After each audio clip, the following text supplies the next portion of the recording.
as it's Friday today, that means the measuring jug's going to come back out again. So the secret again this weekend is going to be trying to not be too bad. The advantage of the weekend run is where I get to run. So during the week, my 5Ks are always along the road, close to home. Sometimes I manage to get down to the country park near to where I live, but the weekends I get to run in locations like this. So this is a trail route called the Darren Valley Path. It's 18 miles long in total, and I have run the whole of it once. It is a really nice route. Someone's not happy on the motorway. It's a really lovely route, and I do need to do it again at some point. But the minute today, I'm probably just going to keep it to a half marathon because I'm quite enjoying that distance at the moment. It's quite nice, and it gives me a few thousand calories for tonight as well. And this is the start of the Darren Valley Path. It starts here at the Dartford Barrier.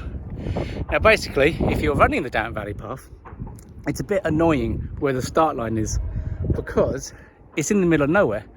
You've got to go 2 miles that way to get back to Dartford, or it's 3 miles that way to get back to Greenhive and Asda. And that's the direction I'm going in now. I think it's safe to say my ethos with the weekend long run is slowly but surely changing. It used to be all about running marathons, running ultra distance and really pushing myself. But actually what I'm starting to find now is that I'm enjoying just doing half marathons, just doing runs, nice local runs. I mean, in weather like this, it's so nice to be out anyway. And maybe I might just keep marathons and ultras to actually planned races. And all my weekend runs will just be what I fancy doing. And the advantage of doing a shorter run on Saturday means I get to run again on Sunday mornings. So I'm probably only going to run for about an hour and a half. So that could be about 9 miles.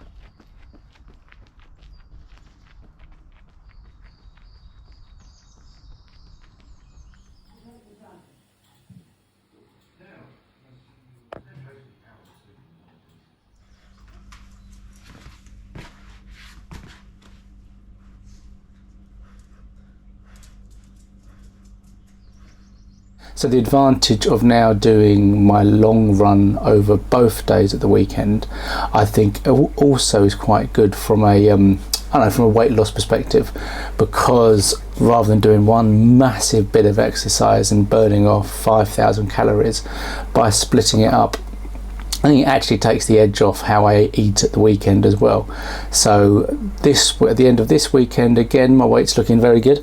I haven't gained none, which is, well, if I have, it's a tiny amount. We're starting the week in a good position. However, the only bad thing is my little diet saboteur who I'm living with, well, she's making a lemon sponge cake tonight. She started making the bits for it last night, and the rest of it she'll be making today. I've mentioned the whole fake away thing before, but another thing I like to try and do is to make sure I have some oven junk in the freezer.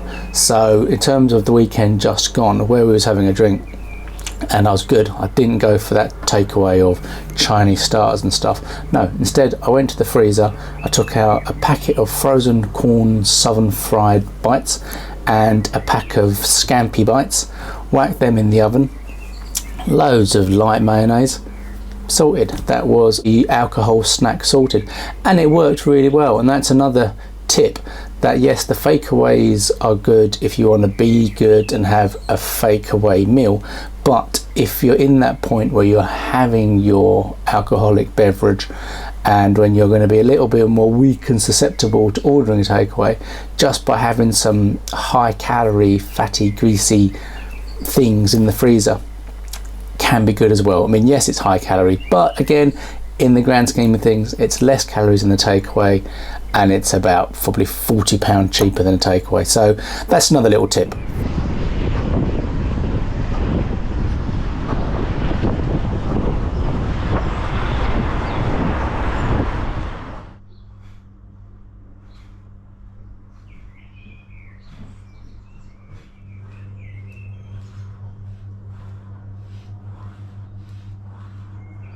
So once again, we have another crossover of my ongoing vlogs.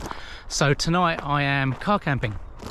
Now that means my diet actually has gone surprisingly well. I've not eaten as much today for some reason, and because I'm limited as to what I can eat on a car camp, I know I'm actually not going to go over calories. In fact, I'm going to go under calories because it's now 8 o'clock at night. I don't intend on getting back to the car until it's dark, so all I'm going to eat is my dinner that I've taken, and then I'll probably go to bed soon after that. So I'm going to end up being massively under calories. So yeah, car camping is good for your diet, it would seem.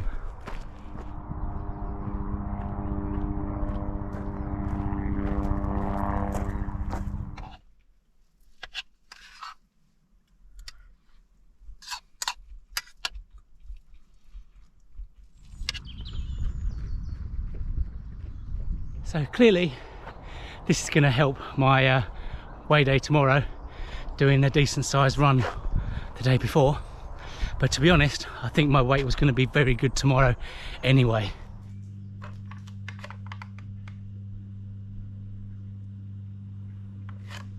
Even though we drank last night, I am well happy with the weight loss today. Almost 1.5 pounds off, which importantly means I've actually finally now started to lose weight from my first weigh-in. And I think that's pretty much because I had quite a good week this week as far as calories and exercise is concerned, even though my daughter made that rather fantastic lemony curdy sponge cake. I think because I budgeted-ish the calories for it on that day, it managed to save it. So yeah, I'm well happy with that, and what better way to celebrate than to go for a massive Good Friday Chinese meal now. So whilst you're watching us demolish this Chinese banquet, I thought I'd just add at the end that I'm actually going to move these vlogs now to monthly. I think the problem with doing them weekly is that you end up just seeing me doing the same thing over and over again each week, and I think monthly will probably be better in the long run.